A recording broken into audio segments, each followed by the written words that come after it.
Welcome to the Joe and Joe Weather Show on this Sunday morning. It is a nice Columbus Day weekend, although it was a cold morning with frost across many areas in the Northeast. We're going to talk about that. Hurricane Julia is inland in Nicaragua and no threat to the United States. And our nice holiday weekend continues. We're going to look at the long range and a few other things.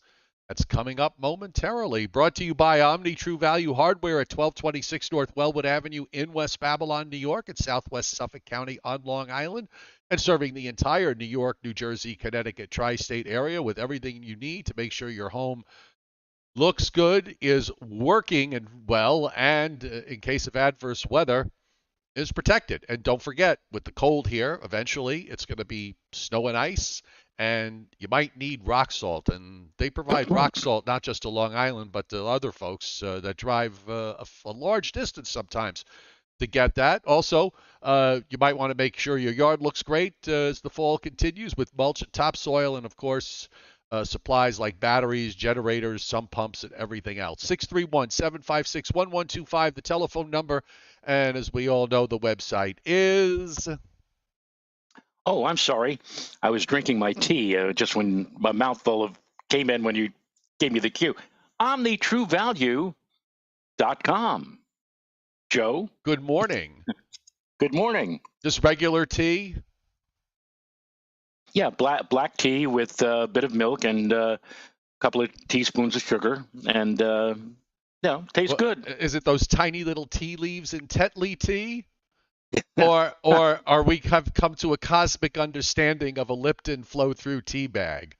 Uh, you don't see too many tea commercials on television anymore. No. What happened to TV? What happened to tea? But I need the caffeine. I need to wake up this morning because I was up late last night. In case you hadn't heard, the Mets won, but more importantly, it was the longest 9-inning postseason game in New York Met history, Joe. 4 hours and 17 minutes. I'm sorry.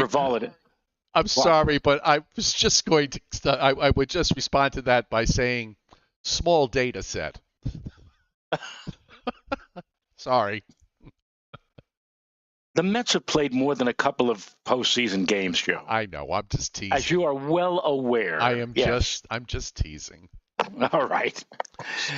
Yankee fan that you. I'm surprised you even had a Joe and Joe schedule for this morning because the Giants right now are playing in London. Yeah, but your team. They're on the NFL Network, and I was too lazy to figure out how I could get the NFL Network. So I thought it was also on ABC. No, they're not. Well, if it is, they're not carrying it. That's what I thought, because in the past ABC's carried those London games, but a lot of times the Atlanta stations here will preempt games that are not relevant to the area. So they just instead they're running the ABC station here, Joe, I'm not kidding you, runs a 6-hour Sunday morning newscast from 6 a.m. to noon. Oh, that's what you need. And they do it News 12 style. So basically it's live for 1 hour, and then they spend the next 5 hours just inserting, maybe a new top first block or a new weather or whatever. It's such a turnoff. So I don't watch. But by the way, I threw I'll use a different word, but sounds very much alike. A spit fit last night at 7:30 when I wanted to watch the Met game. The Met, all of the wild card games are on ESPN, and ESPN is televising all the games. So my game, the game I was interested in, was supposed to be on ESPN1 or regular ESPN on my channel system. It's channel 36. But the game between there was one particular playoff game that was still going on. I forget which one it was. So I said, all right, so now they'll probably bump it over to ESPN2. On ESPN2, they had a college football game. I said, okay, so where's the playoff game? And in the bottom, a little yellow box, and I had to go right up against the television because the letters were, the font was so small. It said, for those of you who are looking for the New York Met San Diego Padre playoff game, it's on ESPN News. And I'm sitting there and I'm saying to myself, what? ESPN News? Where the hell is that? I mean, I don't know where ESPN News is. So then I go up to like the 200s and I'm flicking, quickly, because in the 200s channels, that's where all the sports is carried on my cable system. Couldn't find it. And now I start yelling, where is my playoff game? Where is it? And Renata comes running in and says, what are you yelling about? I said, it says it's on ESPN News. I don't think we have ESPN News in our system. Where is it? Where is that? Missing my face. And she goes back into the kitchen, pulls out, I got to tell you, it's an enormous piece of paper, about, 12 by 18 inches, with a listing of every single station that we have on our cable system. And she's looking and she's looking and she's looking at, try channel 217. I click on channel 217 and there's ESPN News. I didn't even know we had it. But I said to myself, only now an important baseball game in the most important market, New York, and they bury this on a third-ranked sports channel. And eventually, the funny thing is that when the college football game was over, they immediately took it off ESPN News. So now I had to go back to channel 35, and then on channel 35, when the original station, channel 36, ESPN1, was free of the other playoff game, then they bounced it. They bounced it from one channel to the other channel to the other channel. I felt like a pinball last night trying to find this stupid baseball game on cable TV. Anyway, that's what I went through last night. Well, aside from the fact that the Mets won. I'm sorry that you had to deal with all of this. Legacy TV is dead, or will be dead soon. So we'll just leave it at that. Chuck Cardillo was an early super chat hit because he has a big family event. Now you know what? He wrote it on the board, so I guess it's there for everybody to see and read. I was hesitant to mention this because it involves another party, and hopefully she won't read it. But so his Chuck's son is getting engaged. Well, we hope she says yes, and then she will. But his son is proposing to his girlfriend today, so we wish them all congratulations and great luck. And I often said, Joe, and I don't, obviously I'm not wishing this on him. It's totally unrelated. So I just want to make this clear. But oftentimes for the long, you see these videos that are shown of people proposing. Of men proposing to women, and it's always this like, oh, yay, okay. And I often wondered when somebody does something like that, when somebody does one of these really outrageous surprise proposals, like at baseball games when it comes up on the screen and everything else, and what would happen if someone would say no? And there are a couple of YouTube videos out there of that actually happening, where the person proposed and the guy proposed and the girl said no. So it's Kiss cam. It's pretty strange, but no, I have a very dark sense of humor. So we're not wishing this on Chuck. We're not wishing this on Chuck's son in any way, shape, or form. Let me make this clear. Congratulations to him and to his fiance and to Chuck and his wife, who are going to be mommy and daddy-in-law to a daughter. So that's good. What would happen if, and the cameramen on these kiss cams at the ballpark, they're always scanning around looking for especially attractive couple, or even more so an especially attractive woman. They find it and they put it up on the scoreboard, kiss cam. And what happens if there was a very attractive woman sitting next to a guy and neither one of them knew each other? They just have to be at the ballpark, and all of a sudden they pop up and it says kiss cam. And of course the crowd tries to egg them on. Go on, let's go, go, go, go. And like the two of them, I'm saying, like, what happens if the two of them don't even know each other? Do they end up kissing, or does the girl, Did the guy try to kiss the girl and the girl swats him in Or the if head or something like that? what if one is sitting next to a 90-year-old? Okay, enough. Sunday morning here. Welcome to everybody on the chat board taking their time out on this Sunday with football going on and baseball going on and everything else. It's nice that you squeeze the time in on the Joe and Joe Weather Show. You can, if you're new to the Joe and Joe Weather Show, we're on Sundays at 11 a.m. and Monday through Thursday at 7:35 p.m. Fridays and Saturdays, we come on and rearrange the schedule if there is a storm going on so that Joe and I can actually catch a break.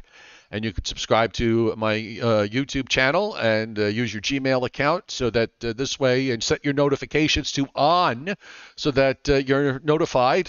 Sometimes you're notified late, but you are notified every time the Joe and Joe Weather Show is broadcasting. So James Harris, Joe, this morning was kind enough, he's one of our regulars, James H., to send a graphic.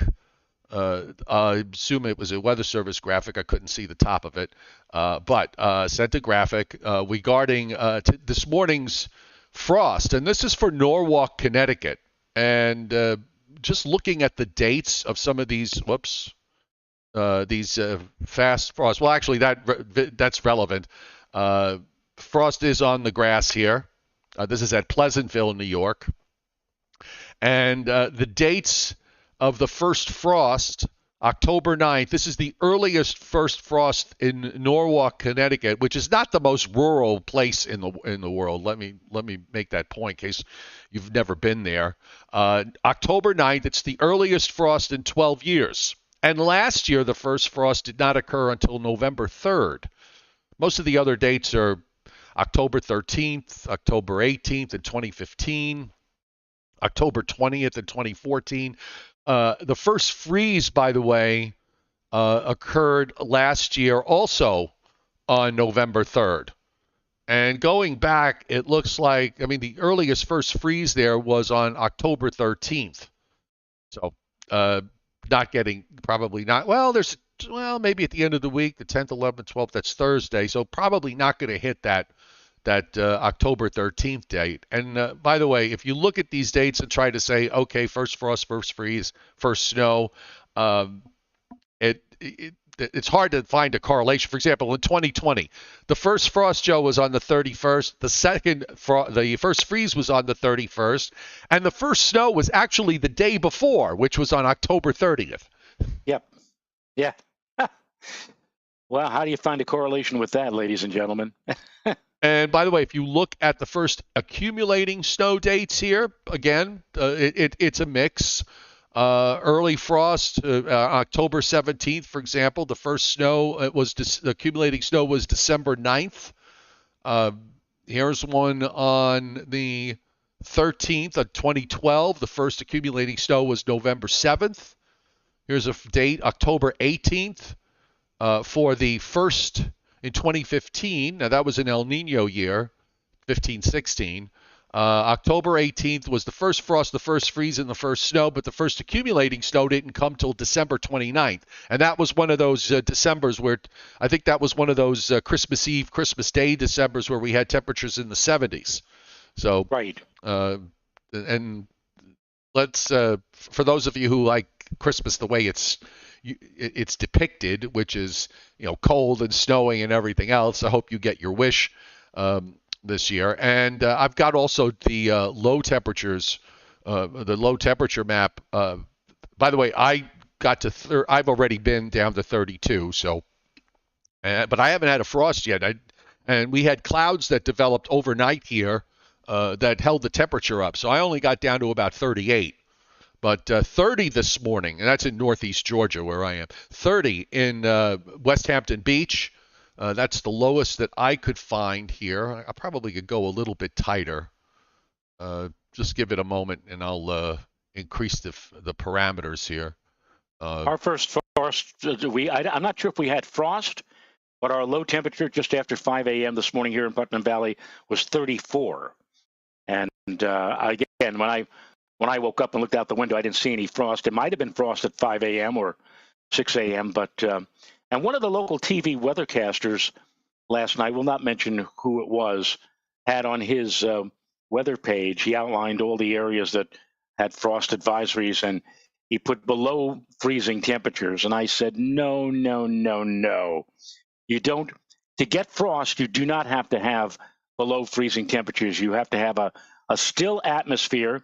You could have temperatures several degrees above freezing, but the frost doesn't form in the air. The frost will form on the ground, on the surface, on the grass, which usually is several degrees colder under a calm, clear sky as opposed to what the ambient air temperature happens to be.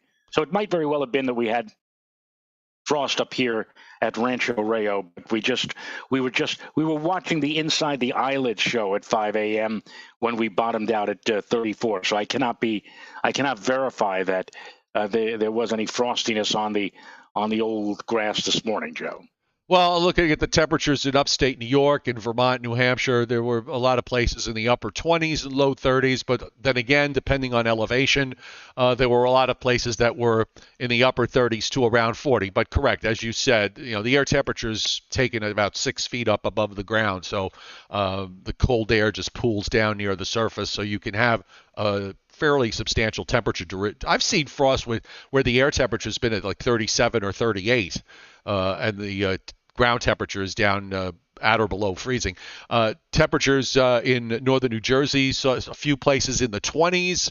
A lot of spots on Long Island got down into the 30s. Same for New Jersey, south central, southeastern PA. Stayed a little bit above that in terms of the air temperatures, but again, there was some frost. There was a fairly widespread frost in a lot of areas last night. And I just want to check to see, because I thought tonight that there probably would be less, and so far, at least as far as watches and warnings, they've got a handful of counties in northwestern West Virginia, right near the Pennsylvania, West Virginia, Ohio line. And there's about a handful of counties there that they've got frost advisories on.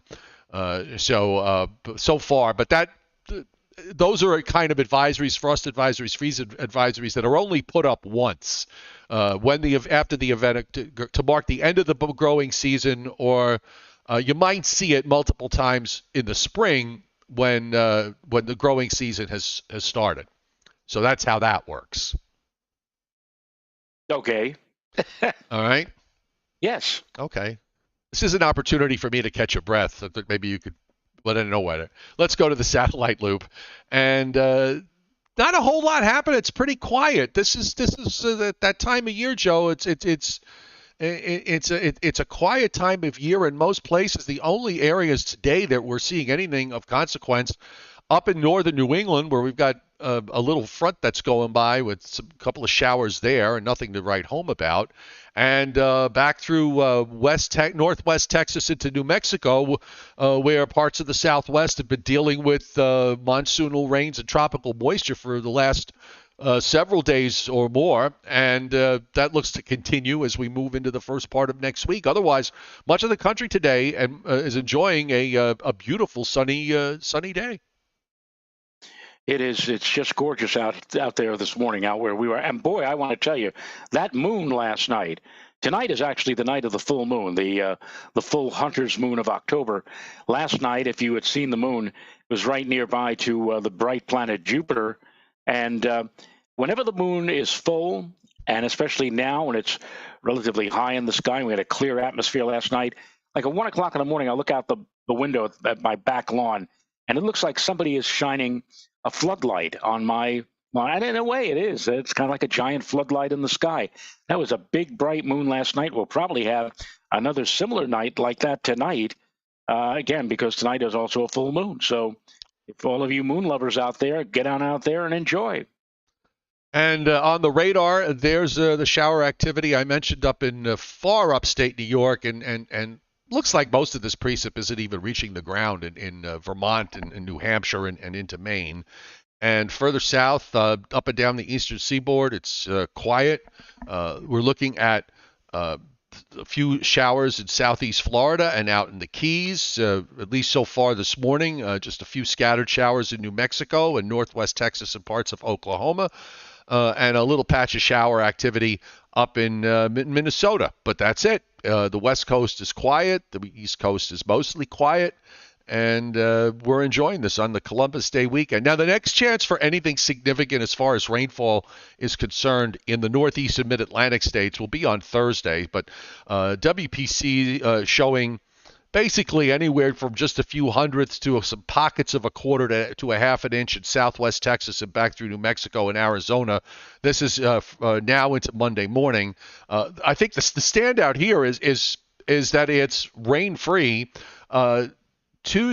Monday into Tuesday, a little bit more in the southwest. An area pops up in East Kansas and Missouri, also up in northwest Montana, and a little bit of stuff up in western New York and northern New York. But other than that, it's no rain.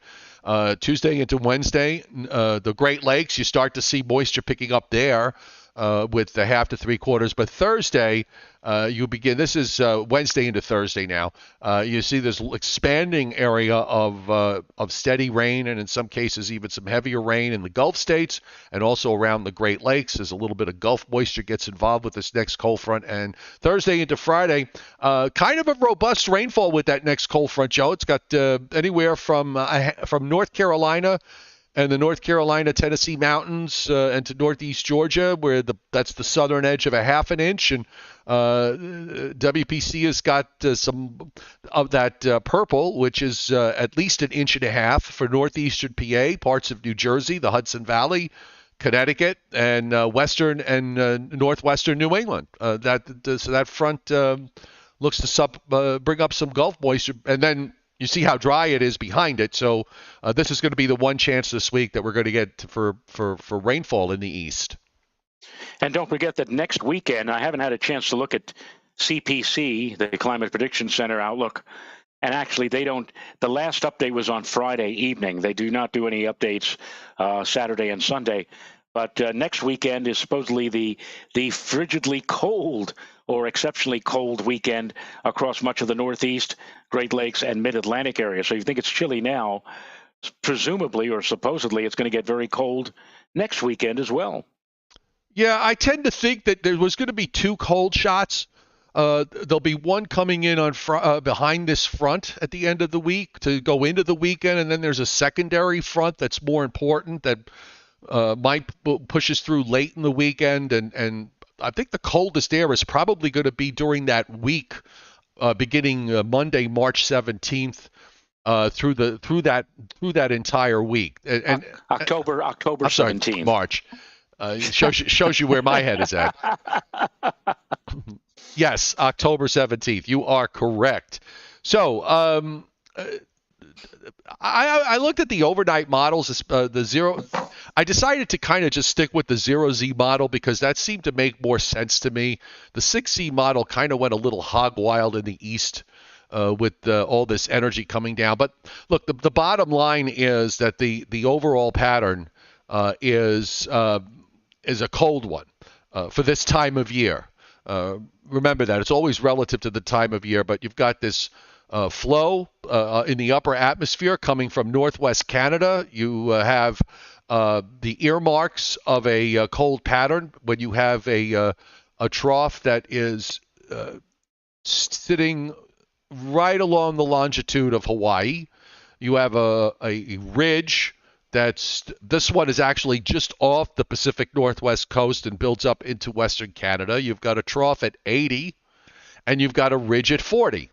So roughly that's the spacing when you have these sort of very amplified patterns. It's about, if you have a trough in the east, I actually drew that trough a little bit too far east.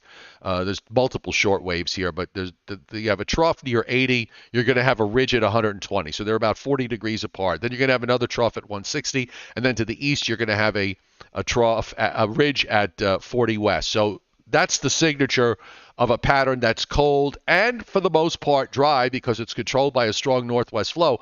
And you'll notice that this trough over us now lifts out, get a little bit of a flat ridge for Tuesday and Wednesday, but already the next trough is diving into the east. and this is for the end of the week, and it just sort of sits around and spins and then swings eastward next week. That's when I think we'll probably see the coldest air, and then it starts to lift out or slowly lift out after that. But I mean, it's here all week long. And before it pulls out, and then the model Joe makes another trough, tries to make another trough in southern Canada, but then it's got stuff going on in the west, and it's also got a sort of weird stuff going on in the Pacific. So I don't know how real that is, but I think we're pretty much set with how this is going to play out to early next week. The reason I used the 0Z I thought looked better is because the 6Z, the last few runs I've noticed it's been a little squirrely. And the 6Z wanted to do this sort of really squirrely thing where it brings the trough to the east, and suddenly, out of nowhere, it develops a low northeast of the Bahamas, which it takes north of Bermuda, and then strengthens it there to a tropical storm and brings it in from the east into Maine, okay, which was weird. And then it also takes the bottom of the trough dropping into the east and cuts it off the Virginia coast. It's got a 1, 2, 3, almost 4, 5, 6 contour cutoff there for early next week. And I don't know. I just kind of looked at that and I said, I'm not saying it's impossible, but it just looked a little bit squirrely to me. The 0Z looked a little smoother, so I went with that. I don't know how much you looked. And what your thoughts are.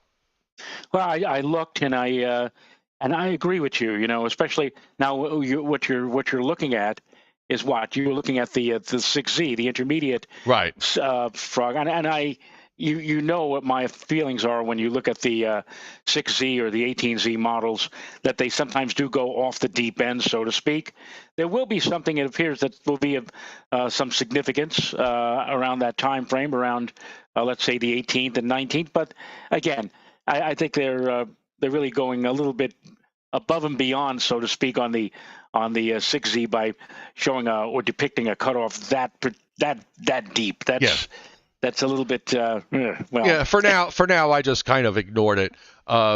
Meanwhile, the other thing is that, and this is not entirely out of the question, is regardless of how that behaves, is that this particular model run has another deep trough coming in around the weekend of the 22nd, 23rd. And keeps things pretty cold. And it's also, interestingly enough, it's got higher than normal pressures and heights all across the Arctic region. So you've got the whole jet is displaced pretty far to the south. If this pattern is around at the end of November and December, it's going to be a very interesting early start to winter if we still have this pattern at that time. Well, it'll certainly be the diametric opposite of what we had last winter.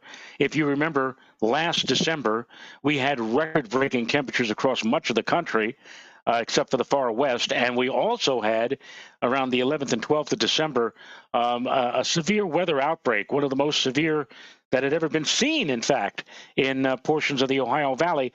And all of that coming in the month of December. Now, what you're hinting out for this year, Joe, for the beginning of winter, certainly is opposite to what we saw last year. Of course, last year, after that unusually warm December, everything immediately flipped in January, and we went right into a typical winter weather pattern. Wouldn't it be funny, Joe, if it started out incredibly cold or very, very cold, and then we suddenly flipped into a balmy weather regime for January and February? It's been known to happen. I seem to recall, was it December of '89? You're absolutely correct. Wasn't it like the third or second coldest December on record or something? And then we had the two warmest, or top 5 warmest for January and February. Yeah, in fact, at the time, I was living in Levittown, Long Island, which is well inland. I mean, well, of course, Long Island is right near the coast, but we were pretty well inland. And one thing that we rarely ever see in Levittown were seagulls. But it was so cold that the seagulls were actually, I guess, driven inland looking for food. And there was that one Sunday, Joe, where, and it was getting close to Christmas, our next door neighbor presented us with some Christmas cookies, which apparently were several days beyond fresh, and so Renata, she gave it to us in like this circular tin. So Renata said, "Oh, put them out. Give this to the birds." And I take it outside, open up the tin, and all of a sudden, Joe, it was just like that scene in The Birds near the gas station. Right. The seagulls are flying every which way, dive bombing me. I ran back in the house, and within like 1 minute, that tin of cookies was gone. Could you imagine if if the gulls had rejected it? Right. We're This not. stuff stinks. Exactly. So here's our GFS for the week here. Let me just roll it back. We're not going to, interestingly enough, because of the way the flow is, we're not going to really warm up all that much. I mean, we're going to come off this bottom here, and we'll probably get back up toward 65 to 70-ish. I don't know if we're going to be able to get much higher than that. And then here comes the next cold front for Thursday. I'm going to switch to the radar at this point. I just ran the European while you were talking, and it's a little different than the 0Z GFS, and it's a little different from the 6Z GFS. So we'll just let it play out because it's too far out anyway. But here we go for Thursday. Here come the showers, and the model's pretty bullish with rainfall. I'm thinking maybe we might see a thunderstorm or two with this when it goes by. Gets hung up just a little bit Thursday night right along the coast, which would be actually a bit of a plus to give us a little more rainfall to alleviate the remaining dry conditions, or what's left of the dry conditions, because in some places it still, according to the hydro folks at the Weather Service, is still a little dry. And then that lifts out, and then after that, look at you got your maps for next weekend where there's hardly a drop of precip on Saturday across the country. And even on Sunday, it's a little nondescript. And here comes the secondary front on late Sunday, early Monday. This is where it got squirrely, Joe, the 6Z, because it's got a low with the cutoff somewhere, probably in southeast PA or in Chesapeake Bay. And then if you look out to the east, there's a 986 low, probably a minimal hurricane southeast of Cape Cod that's moving northwest and then moves into Maine. And how many times do you see something like that happen? And meanwhile, it's got a coastal storm with the cutoff low, with a 95 low east of the Delmarva Peninsula, spinning away with more doom and gloom for a few days later next week. So it's a decidedly different idea in terms of what could happen. But again, I'm laying this aside because it seems to be a bit of an outlier. The 0Z had totally different, and I think a more sensible solution. It doesn't have a hurricane going into Maine, for one thing. Secondary front comes through. There's action offshore, but basically the cold high just swings into the eastern states and dominates the weather. You get a nice low, a 90-ish or an 89-ish low that goes up into New Brunswick, and you see the blue for the snow in southeastern Canada and maybe up into parts of Maine and Vermont. That, to me, makes a little bit more sense. Yeah, my thoughts were yesterday when I was looking at the map that we'd get some precipitation here Thursday into early Friday, and then everything would continue to move on, and we'd have a nice bright weekend, albeit chilly for next weekend. Yeah, I think the 6Z has gone a little bit, as I said just a few moments ago, kind of off the deep end. So, yeah, that looks like an outlier. Yeah. All right. So let's look at Hurricane Julia, which made landfall over Nicaragua and is actually pretty well inland. It looks like the core is going to probably move out offshore sometime this evening or tonight. But it still has that signature because part of the circulation is in the Caribbean and part of the circulation is in the Pacific. So it is bringing very heavy rains to those areas in Central America. Here's the forecast. This is, let me see if I got the new advisory up. This was the old advisory. I decided to bring, after all this time, I decided now to bring the interactive map into play. But here's the forecast track, and you can see where they kind of have the cone drawn coming off the coast and continuing offshore as a tropical storm. This is the second system, by the way, this year. The second time that we're having we were having a system cross from the Atlantic to Pacific, and as long as it's at least a tropical depression, when it moves offshore, Joe, it's going to keep the same name.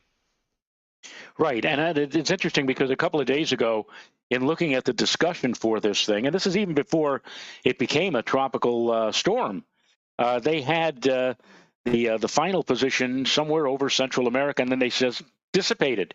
And I looked at it and I said, really? It's not even a tropical system yet, and you're already saying that by the time it reaches the western end of Central America, it's going to be all but gone. Isn't it possible that it might hold on to some strength and maybe it might continue as a tropical system when it's out in the Pacific Ocean? Well, now you see the truth. Now you see what the new thoughts are that, yeah, and you're right. It's the second system that will make it all the way across into the Pacific and retain its Atlantic Basin name. Yeah, they seem to want to make things, I don't know. They seem sometimes to be in a rush to make things post-tropical. In my view, I'm not the only person, by the way, who feels that way, but that's a conversation for another time and place. And you want to know this really is evident or evidence of my age. Every time somebody mentions the name Julia, right, you know what immediately pops into my head is a picture of Diane Carroll. Yeah, me too. Very, very. That was a big thing back in the late '60s. The first African American woman to have her own television show. It was a sitcom, and the name of it was Julia. And Julia, the title role, was played by Diane Carroll. And so every time you would figure that you mentioned the name Julia, I would think of Julia Child, but no, for whatever reason, I think of Diane Carroll and that show from the 1960s. Anyway, 12.4 north, 85.4 west. Right in the middle of Nicaragua, actually a little bit more than in the middle of Nicaragua, and moving west at 15. So probably going to move offshore in just a handful of hours. And Julia is going to have the same name in the Pacific. And you can see the forecast track is right along the immediate coast of Central America on the Pacific side. So part of the issue is, as far as re-strengthening is concerned, is its proximity to the coast, and also the other issue is that there's an upper low down there in the Gulf of Tehuantepec that is probably going to create a somewhat hostile environment for this to re-strengthen. And there was some guidance back days ago that was trying to, including some of the global models that were trying to take this into the eventually reforming in the Southwest Gulf, or even reforming back in the Northwest Caribbean in some sort of bizarre fashion. But that also seemed to be a little far-fetched at the time. So I'm trying to collect this. What does this mean? I clicked on 3 days, and then it's got off and off. Oh well, I don't know. I don't know why. Well, 3 days. If it doesn't go to 5 days. Oh, I see what it is now. I scroll down. There's a full box. It says full forecast, track line on, initial wind field line on, but they turned off the track line and they turned off the initial wind field, or after 3 days. You have to turn it on for yourself, Joe. Yeah, but I'm clicking on it and it won't turn on. No, hit track line, official forecast track line. Okay, gotcha. Okay, now then you see a line that connects. Good. Yes. Yeah, every once in a while I get, technically dumb. But no matter. Here we go. Let's bring our lovely images back up to the top screen here. I'll bring myself back in there too. Do you have Thriller Jeopardy on today? I don't know. I don't know. I'm not sure if I do. I don't think I have, but I will check. Just a moment. Well, while you're checking, Brandon Doherty is hitting the Super Chat tip jar today. Thank you very much, Brandon. And Izzy D hitting the Super Chat tip jar. Thank you, Izzy. And Leon Probitsky hitting Super Chat today.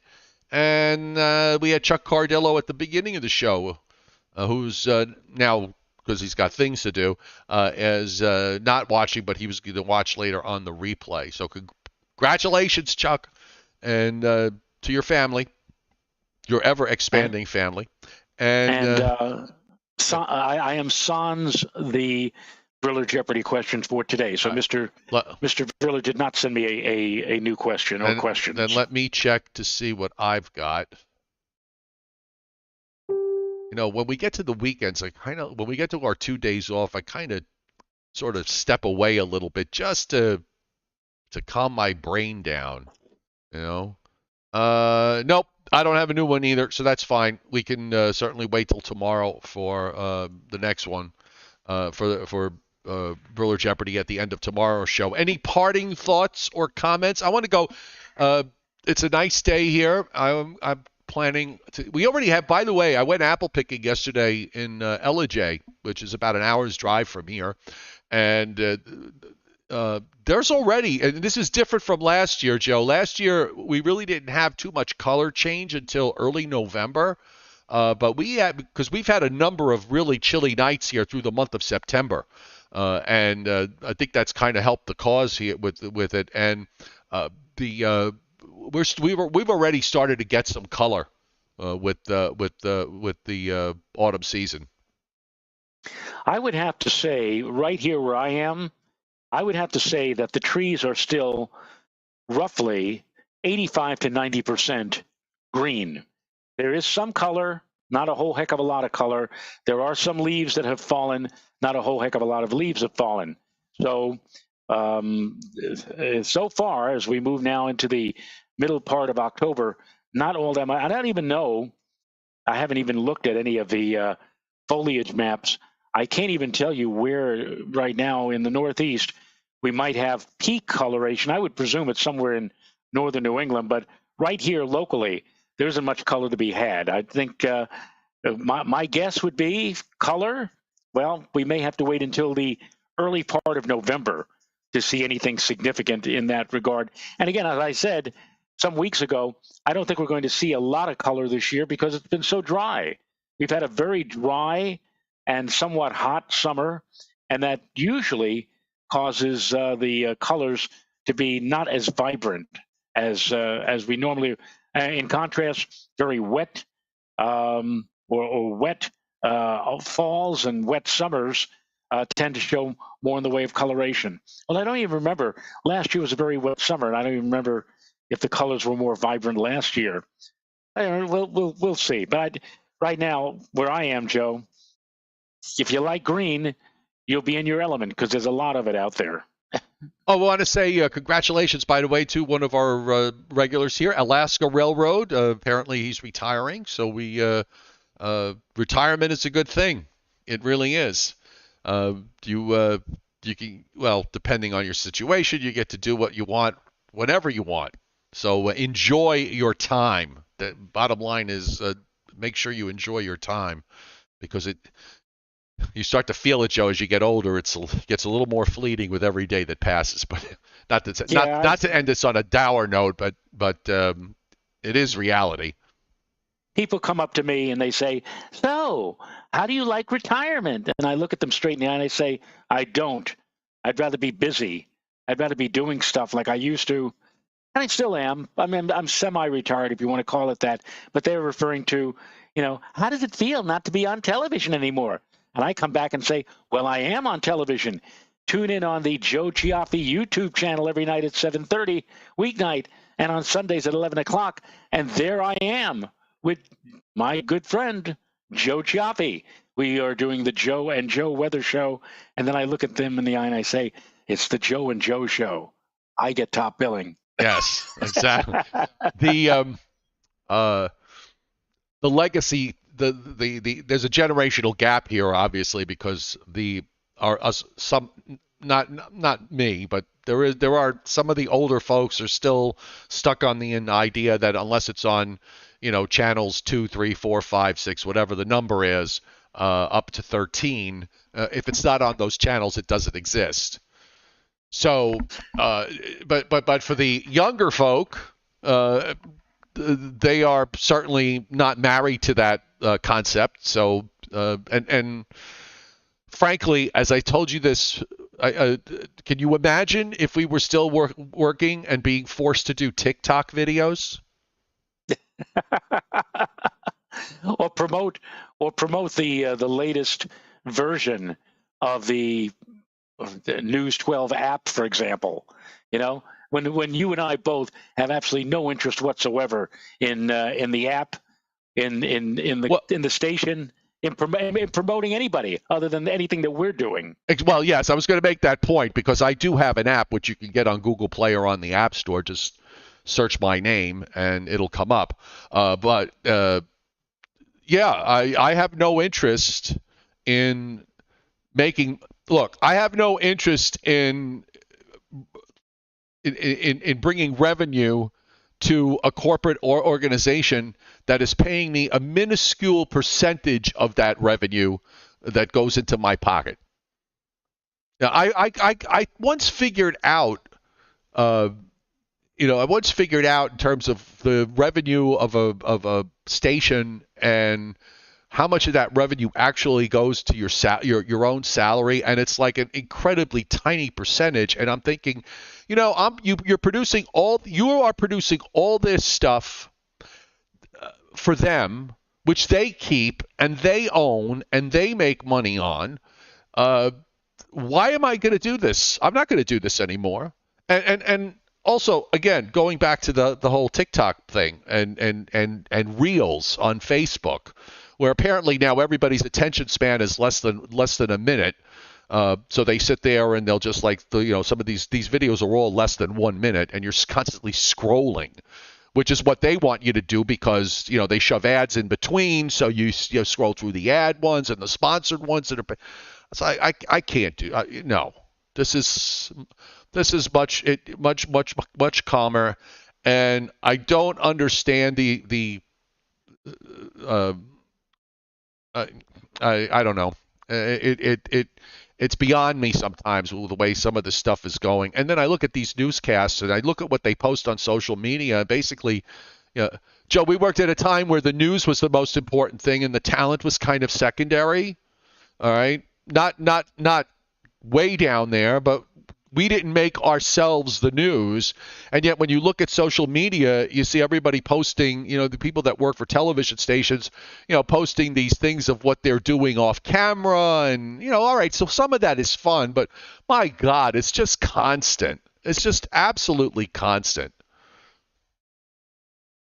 Yeah, well, I wouldn't even have a Facebook page if it weren't for the fact that they forced it on me at News 12. I mean, they called me in one day and said, what have you post on your Facebook page? I don't have a Facebook page. You don't have a Facebook page?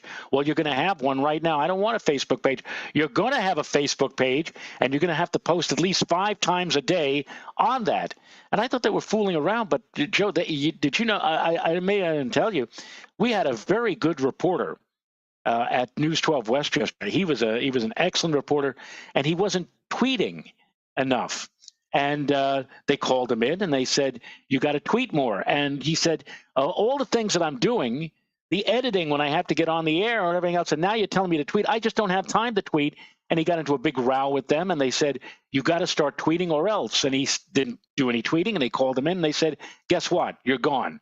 Great reporter, but he wasn't tweeting, and because of that, they got rid of him. Did this reporter go to a bigger station? He went out of town. He left, and I don't remember whatever happened. And a lot of our people do end up. I mean, like for example, I saw a reporter we had. She was Irish, and very, very nice. And when News 12 shut down, she left, and now I'm seeing her on WGN in Chicago. Good for her. Yeah. Sometimes it's good that you leave because you end up in a better place. But when they were threatening me and saying, you have to have a Facebook page and you better start posting. And when I saw what happened to the other guy when he wasn't tweeting, I said, okay. And I'm in a way, I'm happy now that they did that because I have 2 Facebook pages. I have my personal page, and I also have my, I guess you could call it, quote, celebrity page. And the celebrity page has a little check mark next to my name to indicate that I am a person of interest in in the public world. So I still post on both of those pages, and I'm happy I have that check mark next to my name for the public interest page. My problem was actually the opposite, in that one of the things about the way, and this is actually a thread that goes through all corporations, okay, all behemoths, when they've gotten to the point where they're the kings of the hill, they then get sort they get sort of okay. Did you take your headsets off? I took it off because I was getting a little beep, beep, beep because I have to charge the headsets. But we're near the end of the show, so I figured, well, it doesn't matter. Okay, so we're gonna end it because I'm getting horrific feedback in my headsets while you're on that. So anyway, that happened only when I had the headsets on. Now you're getting it when I don't have the headsets on. Yeah, but what's happening is my voice is coming out of your computer into your microphone and back into my headset. All right, hold on for a second. This is Hold what. on, please. Hold on, please.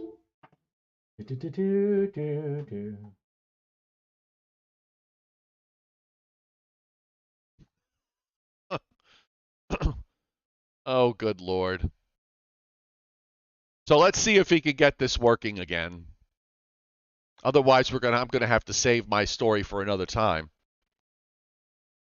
Now, you're dead as a doornail, right? No, okay. Can you hear me now? Yeah, I hear you fine. Okay. Okay. So what I'm doing is I plugged it in. So now I just can't go all the way over there now because I'm attached to a cord that's charging the headphones. So okay. I can still talk to you now. Okay, great. So my point, what I was getting at is that my problem was always the opposite, because I got on these platforms early. So those behemoths who were resisting, what is Facebook, what is Twitter, and all this stuff. I didn't get so much into Twitter, but the Facebook for sure. They were coming and telling me not to do it, or they would monitor what I was doing, and some of it was reflecting my dark humor. For those of you who are friends with me on Facebook, and I've kind of really backed off on the personal stuff because I can't do, I just can't do it anymore. But I was posting in third person. They were complaining about that. Then I switched from but then ultimately they realized that was going to be part of the way that they were going to do business. And as I discovered soon enough was the fact that, well, then why am I not doing this for myself rather than doing it for them? But my problem was actually a little bit of the opposite. I was already ahead of the game, so they were coming and telling me, "Oh, you can't post that, or you can't do this," and so anyway, that's water under the bridge. They are all automatons in television. They go their own way until somebody higher up on the food chain tells them, you have to have your people do this or that. And it's exactly what you just said, Joe. They said, what are you on Facebook for? Why are you doing this and that? Until some consultant came along and told them, Facebook is good. Twitter is good.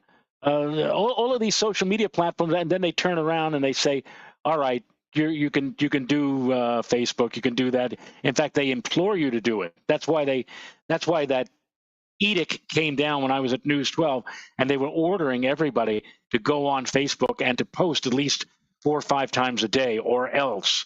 That's how they would threaten you. And I also, I don't know about you, Joe, when we were at FiOS together, I posted a couple of things on Facebook that I thought were funny. And it involved some political figure or figures, and was called into the news director's office and said, you have to take that down. You have to remain neutral. You cannot put stuff like that up there. And now one of the positives of not having to be on a TV station or associated with a TV corporation is I can post anything I want. I can put anything I want up there, and nobody tells me or says you have to take that down. No, you're not going to tell me to take it down. I'm putting it up, and it's my page. Hey, yeah. But again, back in the day when we were, I guess being watched by certain individuals, they would call you in and say, "No, you got to take that down. Please take it down." My problem is that I was actually born about 20 or 30 years too early.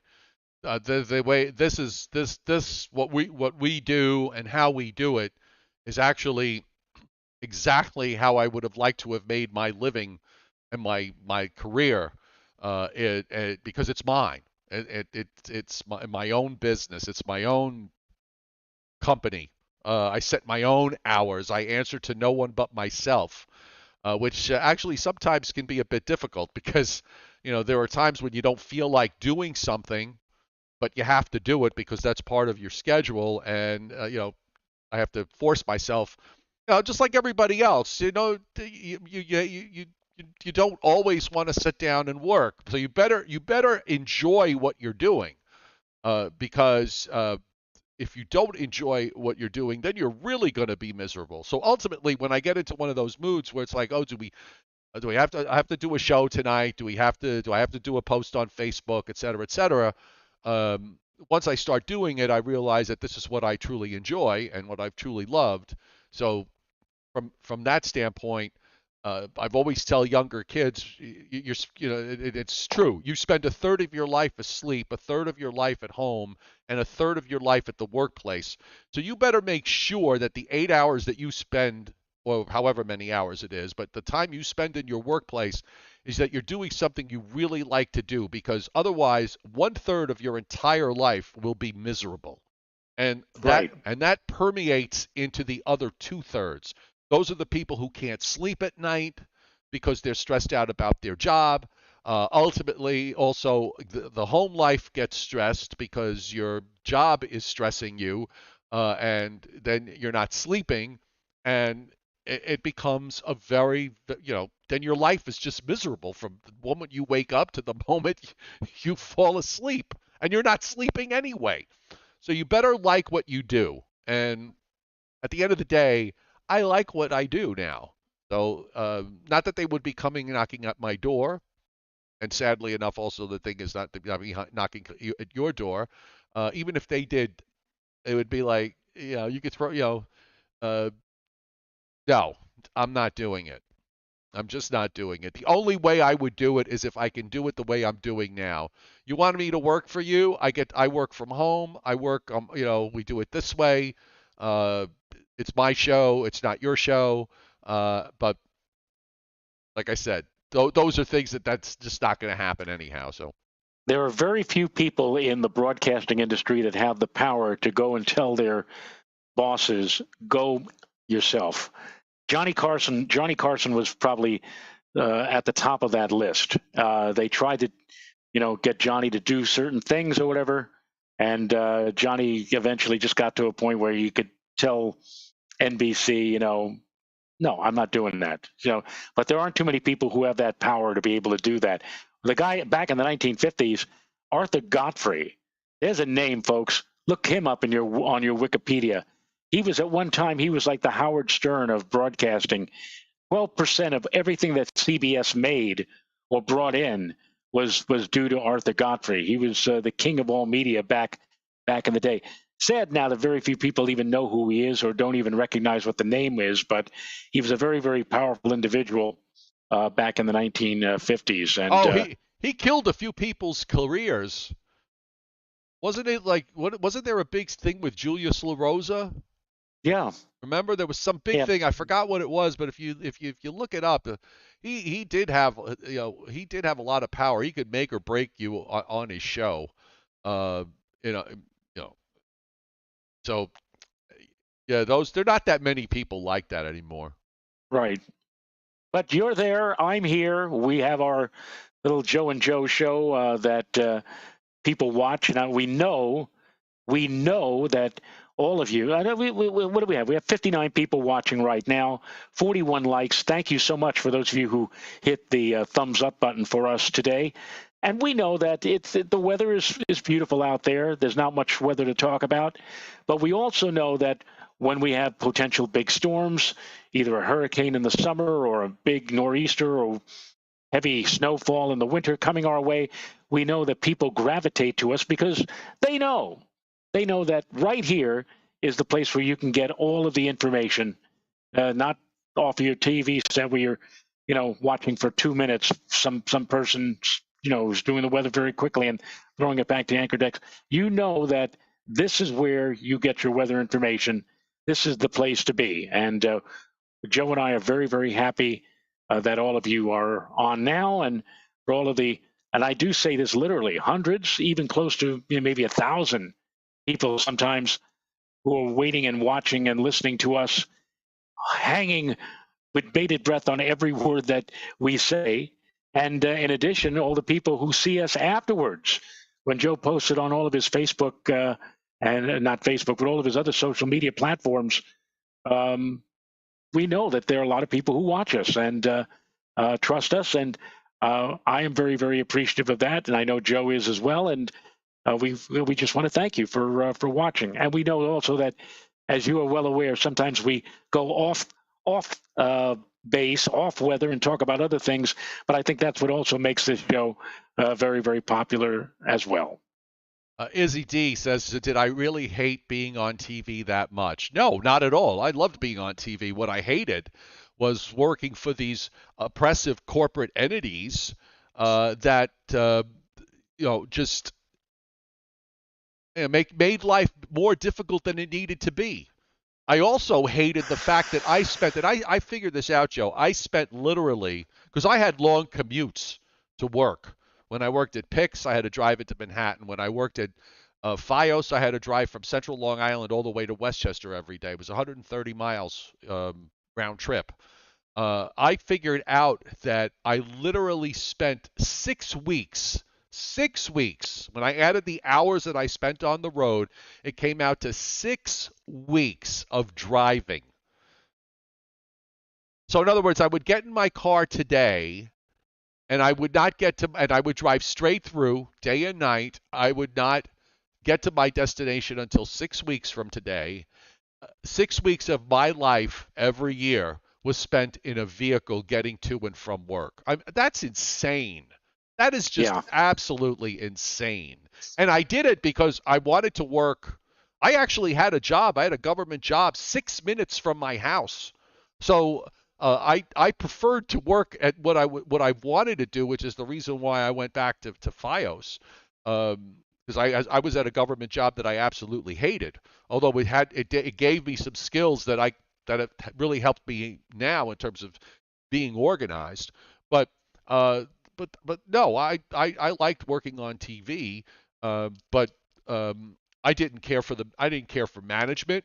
I didn't care for the way I was treated. I didn't care for the lack of respect that I got that I get, or the respect that I didn't get. And there were a few people that I worked with. Okay, just a few. The ones that I worked side by side with were all great people, Joe. But there were a few of those people, a very, very small majority, and you know who one of them is, that if they left this earth tomorrow, okay, if they left this earth tomorrow, my response would be champagne for everybody.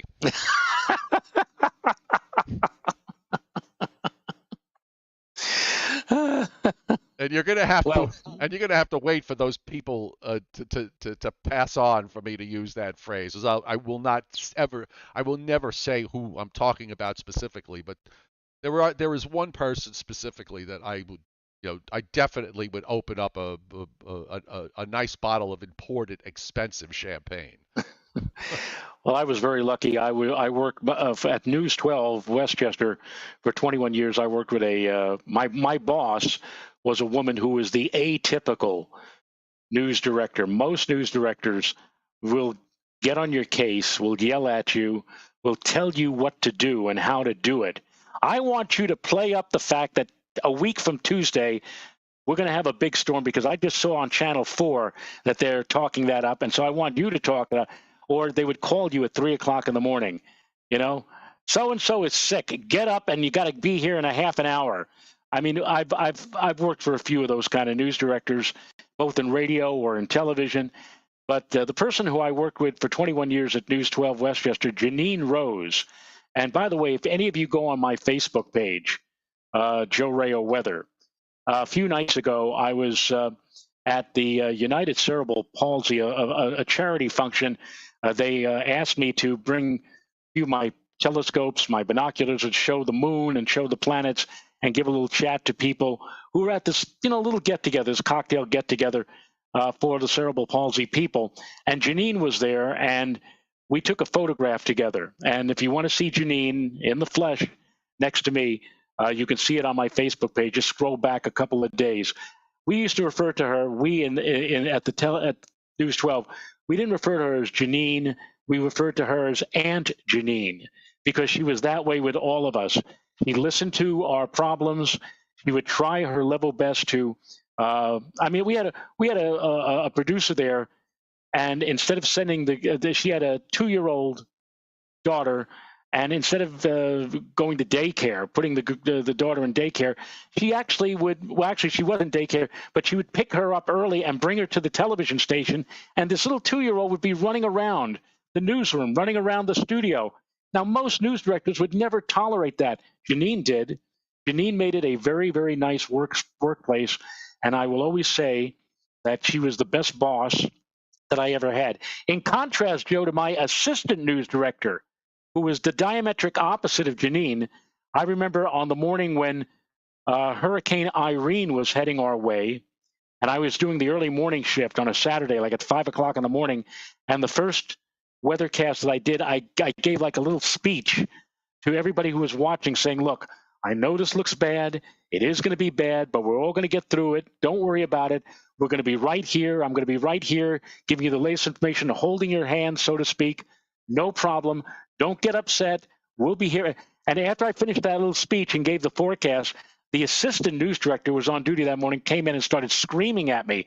I don't want any of that shit. Yeah, next time you just tell them how bad. And if it's going to be bad, tell them so that they get scared, that kind of thing, to work people up into a sweat. And again, in contrast to that, Janine would tell the newsroom staff, listen, we go with what Joe says. Whatever Joe says, that's what we're going to go with. Joe, I'm not telling him to twist it or change it any other way. Joe knows that, and that was great. I never had. I don't know if you had these problems where you used to be at News 12 Long Island, Joe, or the other stations. But Janine, it was always like hands off, lay off Joe. Whatever Joe says about the weather, that'd be on. And I got a small piece of that on the opposite side with the assistant news director, who, by the way, came to us from a Fox affiliate. He had Fox written all over his face, and so that's it shows the difference. I probably wouldn't have lasted anywhere near as long in television if I had to deal with the assistant news director's way of running things as opposed to having Janine. Janine was excellent, and I wish that the two of us are retired now out of the business, but it was great working with her and great doing stuff on television with her behind the scenes and her guidance. You got a bottle of champagne chilling for him? I don't know. Oh, I know where he is. I know where he is. He left. He was waiting for Janine to leave so that he could become the new news director, and I guess he eventually did. But then he moved on to another one of the News 12 divisions. So I'm very happy I don't have to deal with him anymore. I'll tell you how much he and I liked each other. When I gave my notice that I was leaving News 12, everybody at News 12 Westchester, whenever I'd see somebody in the hallway, I'd say, oh, I'm so sorry that you're leaving, or I'm sorry, and I'm, that kind of thing. Every time I'd pass him in the hallway in the final 2 weeks, I'd say, hi, and he'd say, yeah, hi, Joe, and we'd walk right past each other. And I could almost detect on my last day when they presented me with this farewell cake, and I said a few words, I could see him in the back of the room, and he was like smirking, like, thank God, after today, I don't have to deal with this guy anymore. It was that kind of a relationship. So anyway, I'm done. I'm glad I'm done. I'm sorry I went off on that, different path here, but that shows you sometimes what in television, it's not all wonderful. It's sometimes behind the scenes. There's a lot of stuff going on out there. Yeah, people don't realize it, but exactly, you're exactly correct. There's a lot of crap. I loved what I did, but the office politics were terrible. in some places. I just chose not to play them, which uh, just basically meant that I wasn't going to go anywhere. But I was okay with that. I mean, I put my family first and my own self first. I did my work. I did it well, and I'm not sounding conceited here, but I did my work and I did it well, and I went home every day. I didn't do a lot of the stuff that you have to do in order to you basically have to make sure your head is up somebody's rear end in order to move up, particularly if you're in the New York market. And I just didn't want to do that. So as a result, I probably have some regrets looking back, but on the other hand, I don't. I'm perfectly content with where I am now. This is my only regret is, as I said, if I had been born 20 years early. If you and I had been born 20 years later, um, we probably wouldn't be necessarily having this conversation because things would have been different, obviously. But I just love what we do now. And at that note, which is the high note, let us say goodbye because it's 12:11 and I want to go hike the mountain. So we'll see everybody tomorrow at 7:35 Eastern Time. And one note on the game tonight, because a lot of people, more than a few people, have been asking about my thoughts on tonight's Met game. Hey, look, if they win, they win. If they lose, they lose. If you look on paper, they should win tonight because they've got the batting champion. They've got a guy who hit 40 home runs. They got a guy at shortstop who drove in over 100 RBIs. In essence, they should win, but sometimes what they should have done doesn't always work out. So they may win, they may lose. And incidentally, it's not 4 o'clock. Somebody at the on the chat board said the game starts at 4 o'clock. That was only as if the St. Louis Cardinals last night had beaten the Philadelphia Phillies. Then they would have scheduled our game for 4 o'clock and the Cardinal game for 7. They didn't. So the Cardinals lost. The Mets are now going to play not at 4 o'clock, but at 7:30 tonight. And tomorrow night, either we start the show with Joe Rayo with a big smile on his face. We're moving on to the division championships, or Joe Rayo is going to be in a don't talk to me mood because they will have been eliminated tonight. We shall see.